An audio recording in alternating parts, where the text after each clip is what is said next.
their wills, the peace of mind to know how their hard-earned money will be used in the work of the church and in the ministry of Jesus.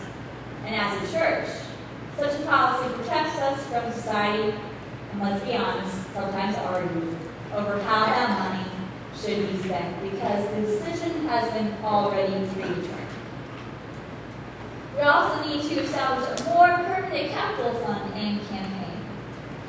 There has been much discussion over the years of the usefulness and viability of this historic building on 110 West Hill Street. No matter where the church of the Wabash Christian Church meets and resides, funds will need to be raised. We have already started to improve this existing building with the installment of new energy-efficient windows, which will help cut the cost of heating and cooling this year. Our next big improvements to this building will need to be done to the bricks, and this improvement is literally decades past due. And this will cost money. Improvements in the landscaping has also been discussed as well.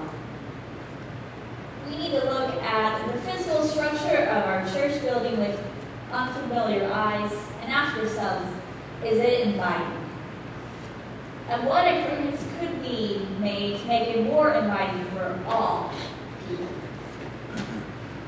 Thirdly, I would love to make Wabash Christian Church more known in the Wabash community. We have so many community members who are so devoted and dedicated to strengthening the character of Wabash, and our church needs to be a part of this. We are located in downtown Wabash, and I think we can capitalize on this blessing. And I don't think we capitalize on this blessing.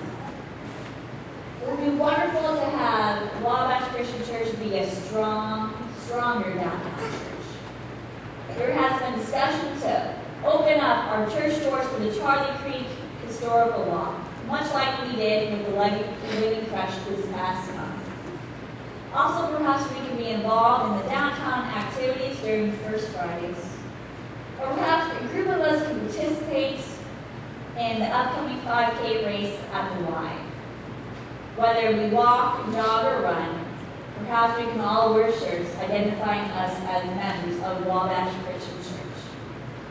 Perhaps we need to reach out more through our electronic resources such as Facebook and our newly minted website.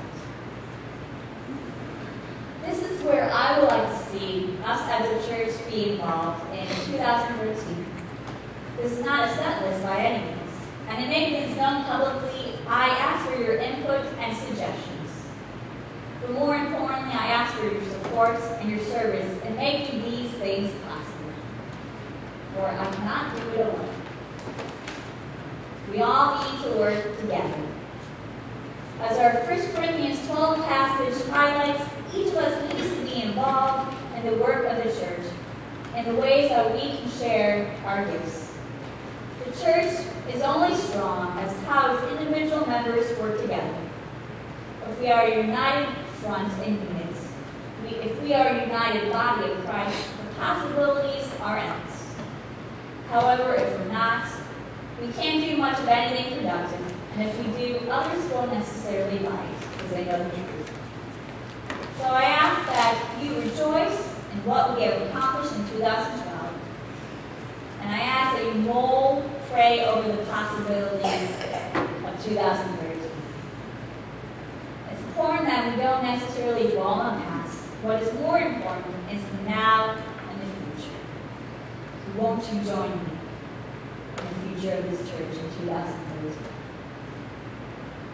And the whole church said, Amen.